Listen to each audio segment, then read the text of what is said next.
Die Möglichkeiten, die die Schulmedizin anbietet, um die Ursache eines Tinnitus zu beseitigen, sind sehr überschaubar. Man kommt also gar nicht drum rum, sich auch mit Alternativen dazu zu beschäftigen. Eine davon ist die Low-Level-Lasertherapie. Wie meine Erfahrungen dazu sind, darum geht es in diesem Video.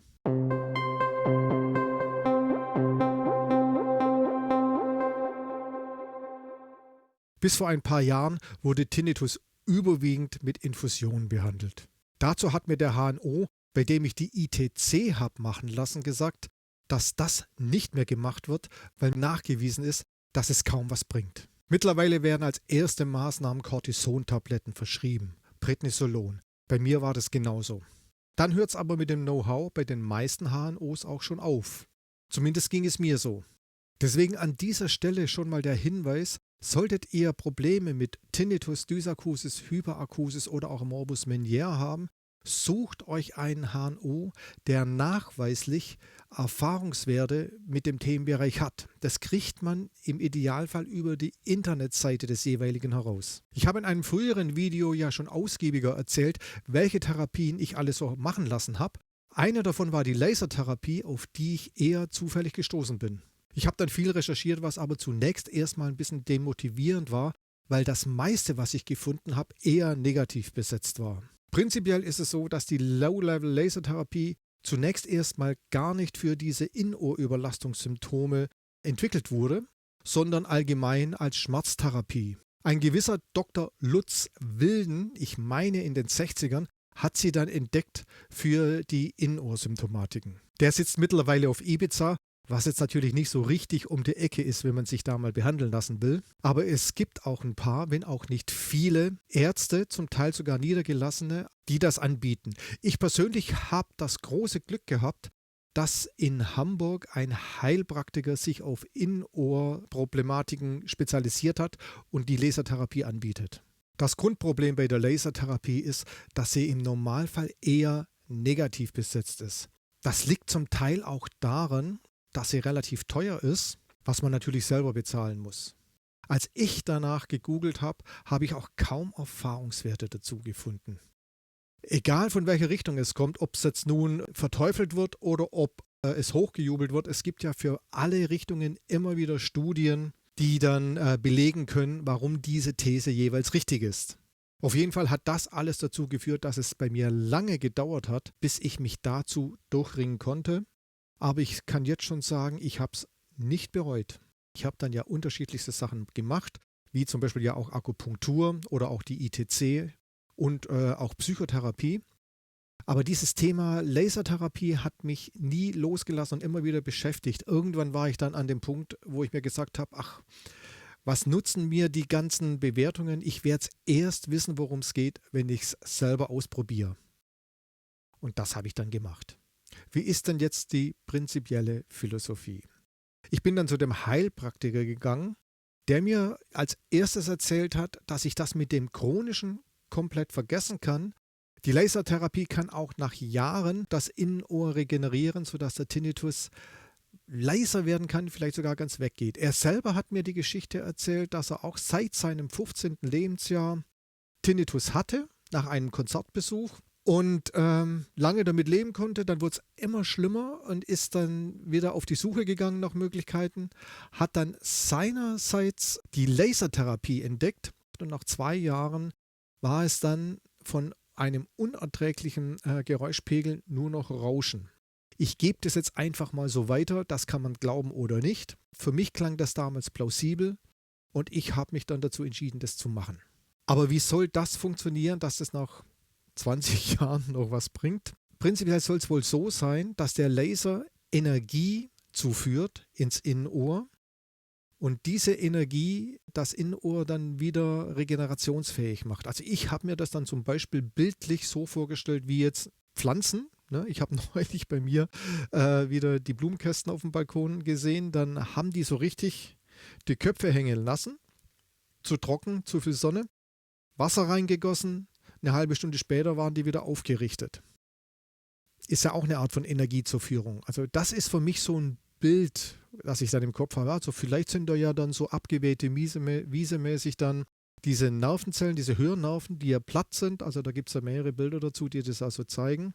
Und durch diese Energie können die sich tatsächlich wieder aufrichten. Also das ist einfach so ein Bild, was ich persönlich dafür habe und was ich mir auch durchaus vorstellen kann.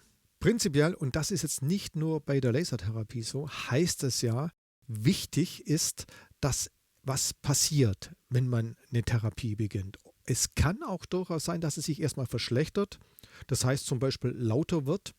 Hauptsache es passiert was und es wird was in Bewegung gesetzt.